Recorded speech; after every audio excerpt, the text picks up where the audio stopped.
اگلا سوال ہے، ایک صحیح حدیث میں آیا کہ سجدہ میں انسان اپنے رب کے بہت قریب ہوتا ہے، لہٰذا خوب دعائیں کیا کرو۔ اس حوالے سے کون سی دعا ہے جو مجھے سجدے میں کرنی چاہیے؟ صحیح مسلم میں یہ حدیث ہے کہ تم میں سے کوئی بھی شخص سجدے کی حالت میں اپنے رب کے سب سے زیادہ قریب ہوتا ہے تو اس وقت اپنے رب سے خوب دعائیں مانگو۔ تو وہی دعائیں کریں جو نبی علیہ السلام نے کی ہیں، بخاری مسلم دونوں میں موجود ہے کہ آپ صلی اللہ علیہ وآلہ وسلم سجدے اور رکوع کے اندر سبحانک اللہم ربنا وبحمدک اللہم اغفر لی پڑھتے تھے۔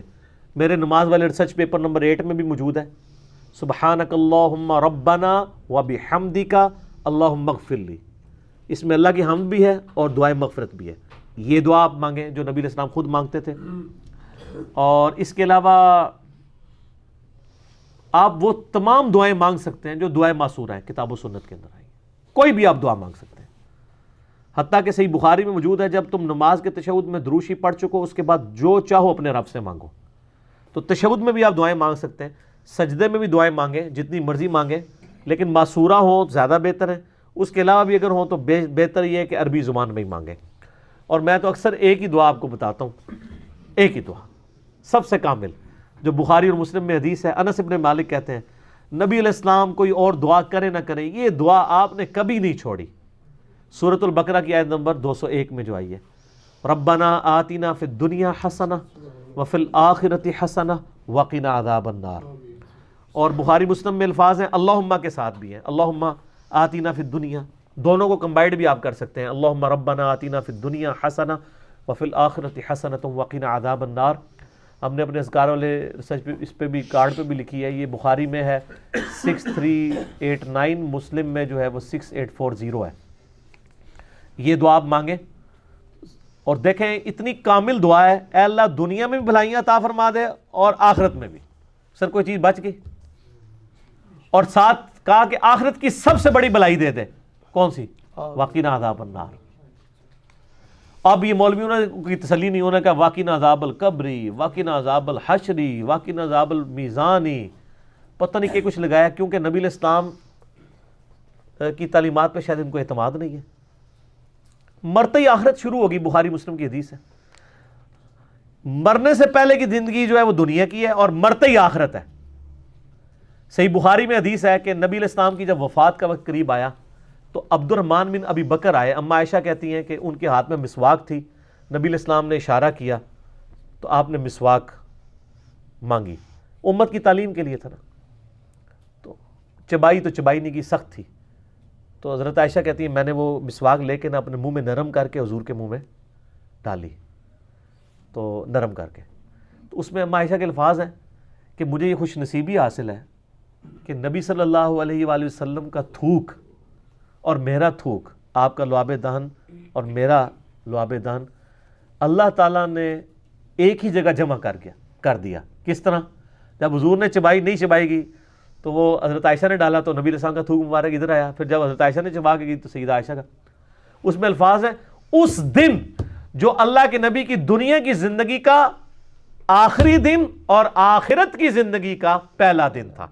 حضور کی وفات کے دن کو اما عائشہ نے کہا ہے کہ حضور کی زندگی کا آخری دن اور آخرت کا پہلا دن۔ یہ میں نے ثبوت میں کہا ہے کہ یہ جو میں نے عقیدہ بیان کیا ہے نا کہ مرتے ہی آخرت شروع ہو جاتی ہے، اس کے ثبوت میں نے یہ لفظ، اس میں الفاظ ہیں کہ دنیا کی زندگی کا آخری دن اور آخرت کی زندگی کا پہلا دن۔ تو فی الدنیا حسنہ و فی الآخرت حسنہ، سب کچھ آ گیا۔ سر آپ دنیا کی ہر خواہش اس دعا کے اندر کر سکتے ہیں۔ آپ کسی کی اولاد نہیں ہو رہی، وہی تصور رکھیں، دعا یہ مانگ لیں۔ کسی کے روزگار کا ایشو ہے، دعا یہ مانگ لیں۔ بیماری کا ایشو ہے، دعا یہ مانگ لیں۔ حتیٰ کہ ایک مسلم شریف میں بڑی رقت انگیز حدیث ہے، نبی صلی اللہ علیہ وآلہ وسلم ایک صحابی کی عیادت کے لیے گئے جو بالکل چڑیا کی طرح ڈھانچے کی شکل میں اس کا پنجر ہو چکا ہوا تھا، کمزور ہو کے بیماری کی وجہ سے، تو یعنی زندگی موت کی کشمکش میں تھا۔ آپ نے فرمایا تو اللہ سے کیا مانگتا ہے؟ سمجھدار بندہ سمجھ آتا ہے۔ انہوں نے کہا یا رسول اللہ میں اللہ سے یہ دعا کرتا ہوں کہ اے اللہ جو تو نے مجھے آخرت میں عذاب دینا ہے دنیا میں دے لے۔ استغفر اللہ توب الیہ۔ آپ میں سبحان اللہ، یہ حضور رانگی میں، اللہ پاک ہے ہر برائی سے، انسان ہی اس قسم کی کوتاہیاں کر سکتا ہے نا۔ آپ فرمایا تو اللہ کا عذاب سہنے کے قابل سمجھتا ہے اپنے آپ کو؟ کہ تو اتنا دلیر ہے کہ تو یہ کہہ رہا ہے کہ اللہ جو مجھے آخرت میں عذاب دینا ہے دنیا میں دے لے، آخرت میں جنت مل جائے. اوے تجھے تو چاہیے تھا تو کہتا ربنا آتینا فی الدنیا حسنہ وفی الآخرۃ حسنۃ وقنا عذاب النار. کو اللہ کے خزانے میں کمی آنے والی ہے؟ تو دنیا میں بھلائیاں مانگ، آخرت میں مانگ. تو کیا ہے اللہ کے ساتھ سودا کر رہا ہے؟ کیونکہ یہ کوئی سودے والا معاملہ ہے، وہ تو کرم ہی کرم ہے، رحم ہی رحم ہے، اس کا تو اس کی رحمت کی تو کوئی انتہا نہیں ہے.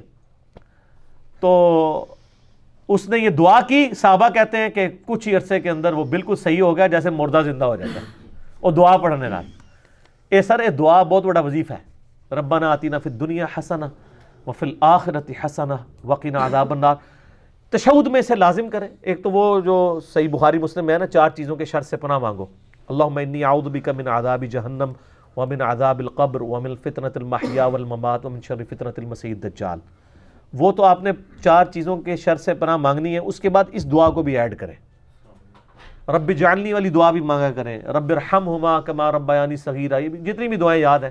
اور رکوع اور سجدوں میں بھی آپ مانگ سکتے ہیں. اور بہتر ہے عربی زبان میں ہی مانگنی چاہیے. میرا مولانا ساگ صاحب کے ساتھ اس مسئلے میں علمی اختلاف ہے، میرا کلپ بھی چڑھا ہوا ہے. یعنی عربی مسلمانوں کا بانڈ ہے اور یونٹی کا ذریعہ، اور جو سوز و گداز اس کے اندر ہے وہ کسی چیز کے اندر ہی نہیں ہے. اور یہ کہنا ہے لوگوں کو ترجمہ نہیں آتا. سر ربنا آتینا کا ترجمہ یاد کرنے میں کتنا ٹائم لگتا ہے؟ ربنا اے ہمارے رب، آتینا ہمیں عطا کر دے، پھر دنیا اس دنیا میں حسنہ. حسنہ تو لفظ اردو میں بھی استعمال ہوتا ہے، ٹھیک ہے، حسن عاقبت لفظ بولا جاتا ہے.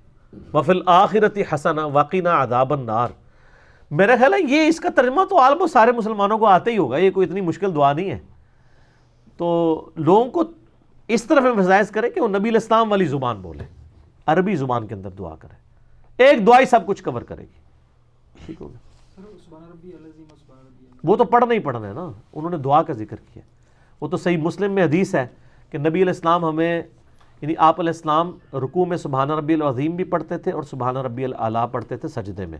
اور جامعہ ترمذی میں حدیث ہے کہ نبی صلی اللہ علیہ وآلہ وسلم ہمیں حکم دیتے تھے کہ ہم رکوع میں سبحان ربی العظیم پڑھیں اور سبحان ربی الاعلیٰ سجدے میں. یہ تو آپ نے، یہ تو حکمی تسبیحات ہیں، یہ تو پڑھنی ہے. اس کے علاوہ دعائیں ہیں. ٹھیک ہو گیا. جیسے صحیح بخاری مسلم میں حدیث ہے کہ نبی علیہ السلام نے یہ حکم دیا ہے کہ 4 چیزوں کے شر سے اللہ کی پناہ مانگو تشہد میں. اللہم انی اعوذ بک من عذاب جہنم ومن عذاب القبر ومن فتنۃ المحیا والممات ومن شر فتنۃ المسیح الدجال. یہ تو آپ نے مانگنی ہے نا. اس کے علاوہ تو بخاری میں الفاظ ہیں. اس کے بعد جو چاہو اپنے رب سے مانگو. تو وہ یہ پوچھ رہے تھے کہ یہ نبی علیہ السلام نے جو حکم دیا ہے کہ آپ نے رکوع میں اللہ سے مانگنے کا بہترین موقع ہے سجدے میں، تو کیا مانگے؟ تو میں نے بتایا کہ یہ مانگے. وہ تو کرنا ہی کرنا ہے. وہ تو ڈیٹم لیول ہے نا، وہ تو ابلیگیٹری ہے. اس کے بعد یہ بھی مانگے.